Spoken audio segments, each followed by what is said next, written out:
ಮಾತೆ, ಪ್ರಣಾಮಗಳು. ಬಾ ಭರತ, ಬಾ. ನೀನು ಇದಕ್ಕೂ ಮುಂಚಿತವಾಗಿಯೇ ಬರಬೇಕಿತ್ತು. ಏಕೆ ಬರಲಿಲ್ಲವೆಂದು ಯೋಚಿಸುತ್ತಿದ್ದೆ. ಆಗ ನೀನು ನಿನ್ನ ಸತಿಯೊಂದಿಗೆ ಸರಯೂ ನದಿಯಲ್ಲಿ ನೌಕ ವಿಹಾರಕ್ಕೆಂದು ಹೋಗಿರುವ ವಿಷಯ ತಿಳಿಯಿತು. ಹೌದು ಮಾತೆ.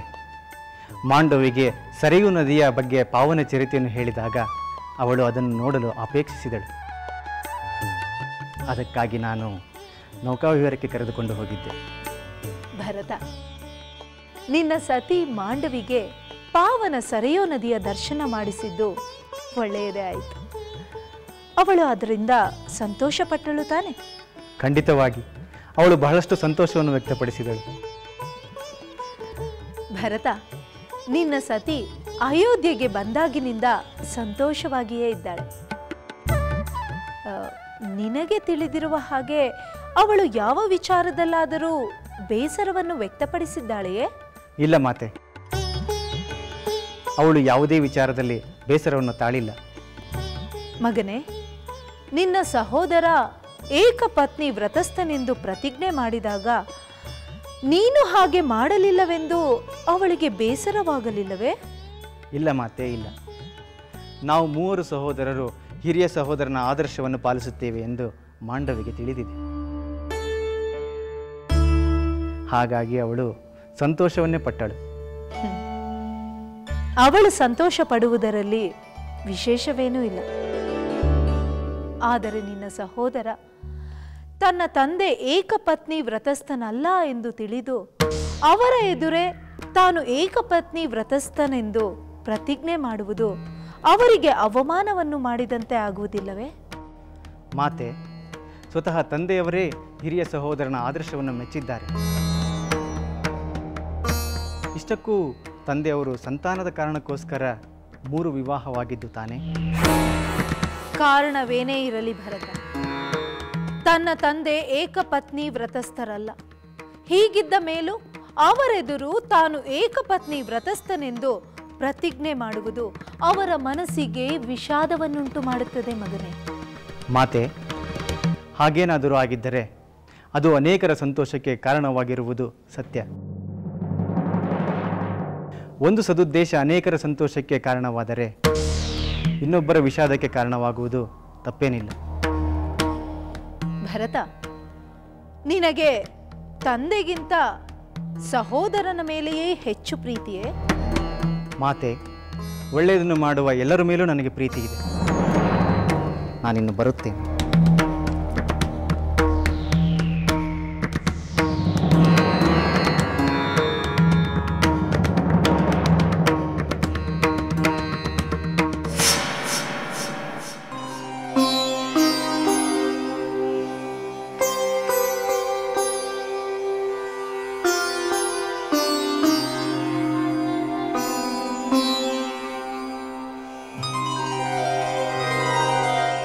ಸಹೋದರಿ ಸೀತೆ, ನೀನು ಪಡೆದ ಭಾಗ್ಯ ನಮಗೂ ಸಿಗಲಿ ಎಂಬ ನಿನ್ನ ಸದ್ಭಾವನೆ, ನಿನ್ನ ಪ್ರಾರ್ಥನೆ ಈಗ ನಮ್ಮ ಪಾಲಿಗೆ ಅಯೋಧ್ಯೆಯಲ್ಲಿಯೂ ಫಲಪ್ರದವಾಗುತ್ತಿದೆ.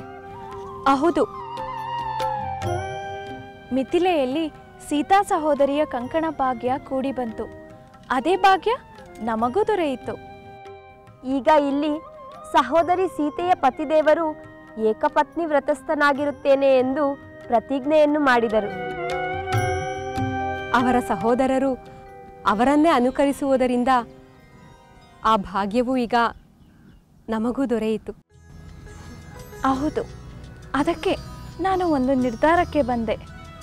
ಹೇಗೆ ಹೂವಿನ ಜೊತೆ ನಾರು ದೇವರ ಕೊರಳನ್ನು ಅಲಂಕರಿಸುತ್ತದೆಯೋ ಹಾಗೆಯೇ ಸಹೋದರಿಯ ಪುಣ್ಯ ವಿಶೇಷದ ಫಲ ನಮಗೂ ಲಭಿಸುತ್ತದೆ. ಈಗ ಇದಕ್ಕಾಗಿ ಹಿರಿಯ ಸಹೋದರಿ ಸೀತೆಗೆ ಅಭಿನಂದನೆಯನ್ನು ಸಲ್ಲಿಸುವುದು ಹೇಗೆ? ಹೌದು ಸಹೋದರಿ, ನಾವು ಕೃತಜ್ಞತೆಯನ್ನು ಹೇಗೆ ಸಲ್ಲಿಸುವುದು? ನಿಮ್ಮ ಭಾಗ್ಯಗಳೆಲ್ಲ ನನ್ನಿಂದ ಲಭಿಸಿದ್ದು ಎಂದು ತಿಳಿಯದಿದ್ದರೆ ಒಳಿತು. ಆಗ ನಾನೇ ಅಭಿನಂದನೆಯನ್ನು ಸಲ್ಲಿಸುತ್ತೇನೆ, ಕೃತಜ್ಞತೆಯನ್ನು ಹೇಳುತ್ತೇನೆ. ದಯಮಾಡಿ ನಿಮ್ಮ ಭಾಗ್ಯಕ್ಕೆಲ್ಲ ನಿಮ್ಮ ನಿಮ್ಮ ಪುಣ್ಯಫಲವೇ ಕಾರಣವೆಂದು ತಿಳಿಯಿರಿ.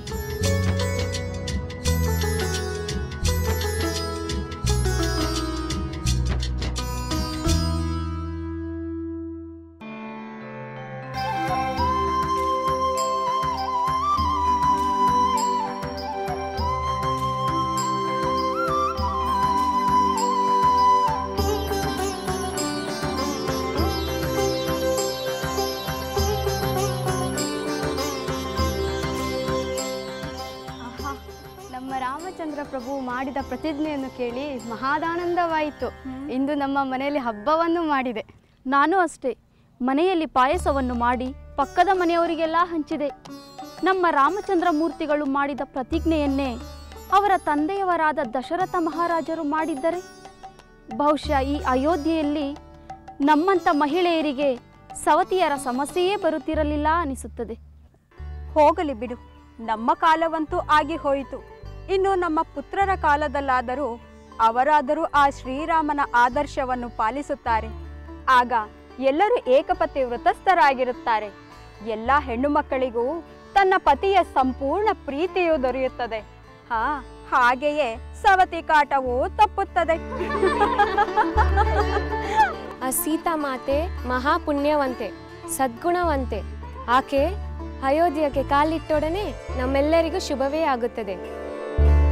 ಸೀತಾಮಾತೆಯ ಕಾಲ್ಗುಣದಿಂದ ಅಯೋಧ್ಯೆಗೆ ಸಂತೋಷ ಉಂಟಾಗಿದೆ. ಆ ತಾಯಿ ತನ್ನ ಪತಿಯ ಮೂಲಕ ಈ ದೇಶಕ್ಕೆ ಒಳ್ಳೆ ಕೆಲಸ ಮಾಡಿಸುವುದರಲ್ಲಿ ನನಗಂತೂ ಸಂಶಯವೇ ಇಲ್ಲ. ಸ್ವತಃ ರಾಮಚಂದ್ರನೇ ಸದ್ಗುಣಶಾಲಿ. ಅಂಥ ಗುಣಶಾಲಿಗೆ ಇನ್ನು ಸೀತೆಯಂತಹ ವಿನಯವಂತೆಯು ಸತಿಯಾಗಿ ದೊರಕಿರುವುದು ನಮ್ಮೆಲ್ಲರ ಭಾಗ್ಯ. ನಿಜ, ಸೀತಾರಾಮರು ಅನಂತಕಾಲ ಆನಂದದಿಂದ ಈ ಅಯೋಧ್ಯೆಯಲ್ಲಿದ್ದರೆ ನಮ್ಮಂಥ ಪ್ರಜೆಗಳಿಗೆ ಯಾವ ತೊಂದರೆಯೂ ಇರೋದಿಲ್ಲ. ನಡೀರಿ ನಡೀರಿ, ಹೊತ್ತಾಯ್ತು.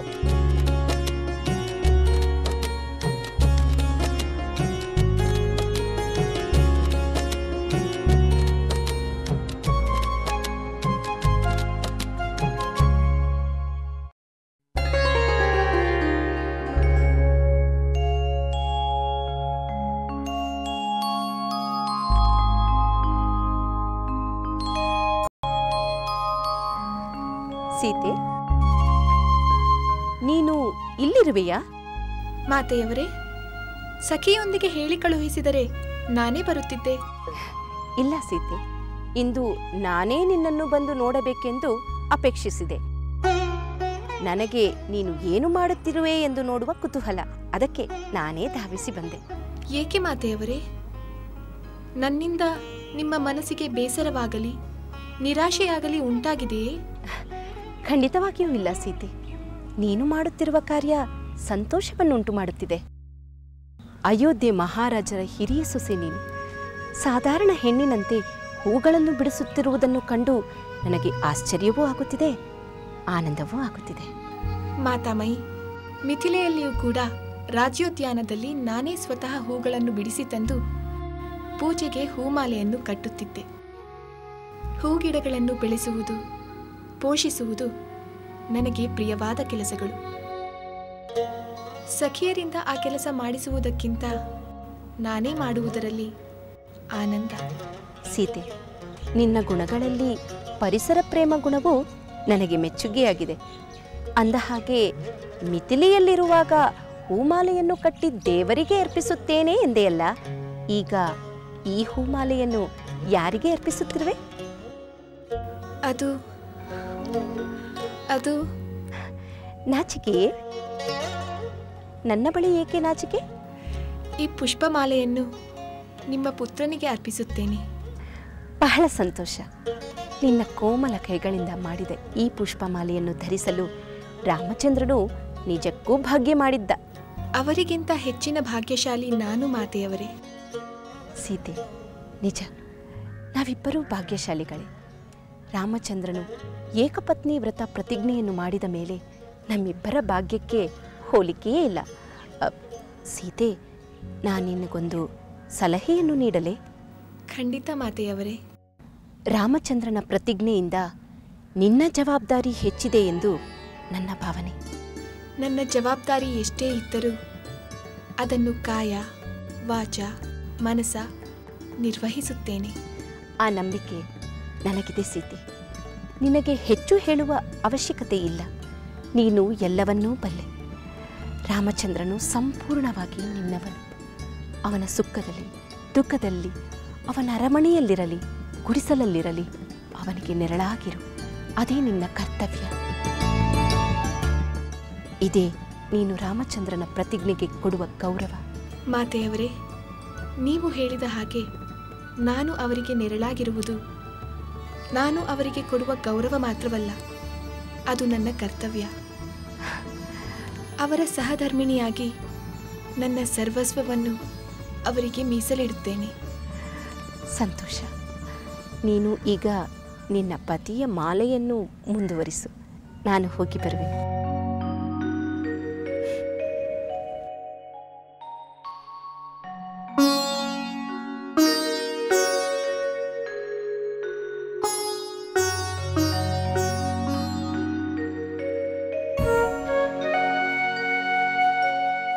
ರಾಮಚಂದ್ರನ ಪ್ರತಿಜ್ಞೆಯಿಂದ ನಿನ್ನ ಜವಾಬ್ದಾರಿ ಹೆಚ್ಚಿದೆ ಎಂದು ನನ್ನ ಭಾವನೆ. ನನ್ನ ಜವಾಬ್ದಾರಿ ಎಷ್ಟೇ ಇದ್ದರೂ ಅದನ್ನು ಕಾಯ ವಾಚ ಮನಸ ನಿರ್ವಹಿಸುತ್ತೇನೆ.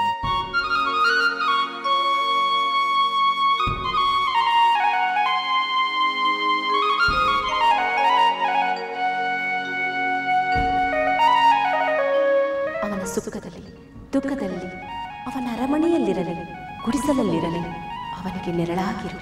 ಅದೇ ನಿನ್ನ ಕರ್ತವ್ಯ.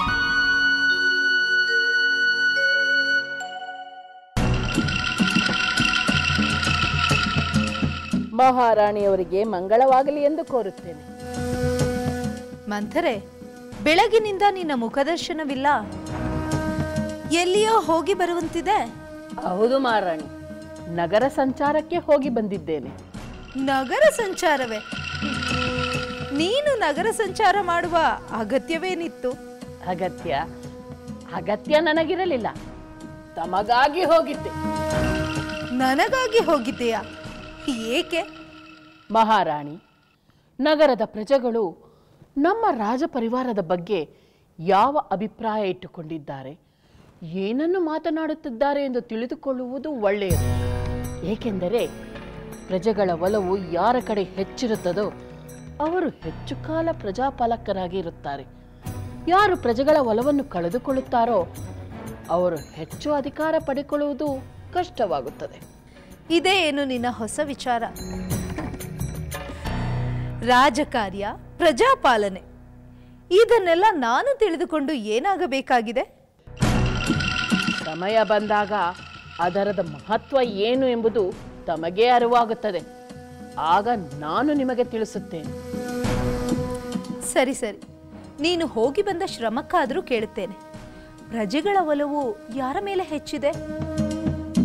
ಯಾವ ವಿಷಯಕ್ಕಾದರೂ ಯಾರ ಮೇಲಾದರೂ ಪ್ರಜೆಗಳು ಬೇಸರಿಸಿಕೊಂಡಿರುವರಾ? ಮಹಾರಾಣಿ, ಅಯೋಧ್ಯೆಯ ನಿವಾಸಿಗಳು ನಮ್ಮ ಮಹಾರಾಜರ ಬಗ್ಗೆ, ರಾಜಕುಮಾರರ ಬಗ್ಗೆ, ರಾಜ ಪರಿವಾರದ ಬಗ್ಗೆ ಅಪಾರವಾದ ಗೌರವದಿಂದ ಮಾತನಾಡುತ್ತಿದ್ದಾರೆ.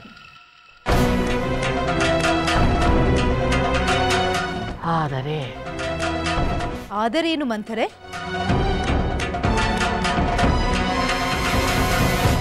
ಆದರೆ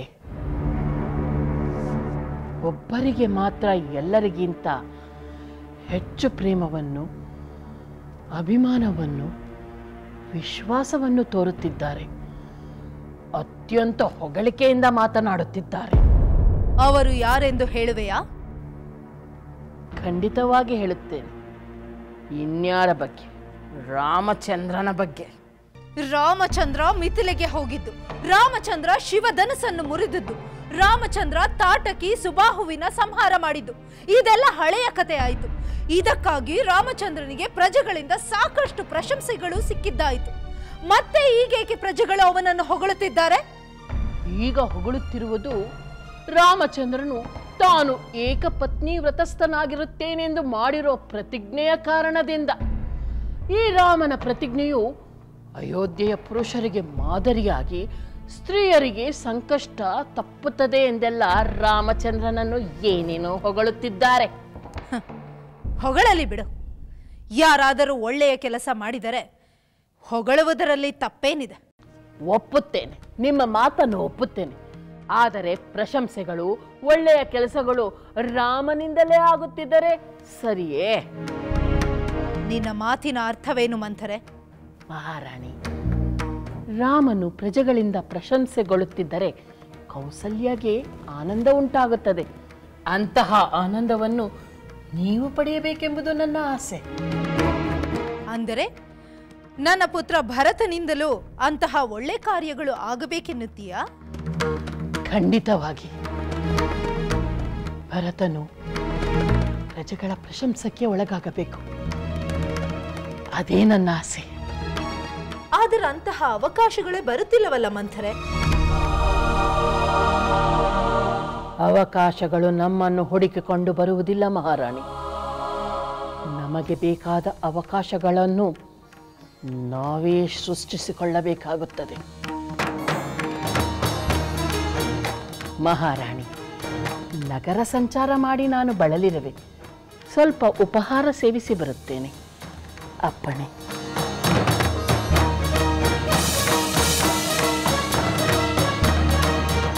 ಅವಕಾಶಗಳನ್ನು ನಾವೇ ಸೃಷ್ಟಿಸಿಕೊಳ್ಳಬೇಕು.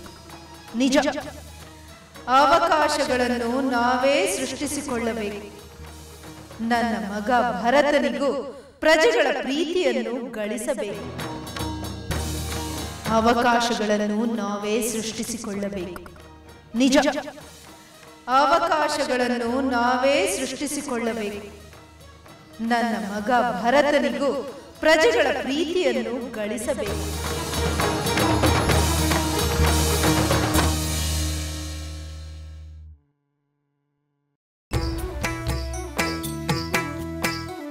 ಲಂಕೆಯಲ್ಲಿನ ದುರುಳ ದರ್ಪವು ಸೀತೆ ಸಹನೆಗೆ ಸೋತಿತು. ಅಂಕೆ ಇರದ ಅಸುರ ಕುಲವು ರಾಮ ಬಾಣಕ್ಕೆ ಅಡಗಿತು. ದೂರವಿರಲಿ ಸನಿಹವಿರಲಿ ರಾಮ ಹೃದಯ ನಿವಾಸಿನಿ.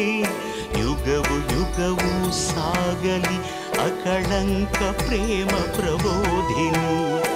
ಅಮರ ಗಾಧೆ ಧರಣಿ ಜಾತೆ ಸಾಧ್ವೆ ಸೀತೆ ಸುಚರಿತೆ. ಸಹನ ಶಕ್ತಿ ಪತಿಯ ಭಕ್ತಿ ಲೋಕಮಾನ್ಯ ವಂದಿತೆ.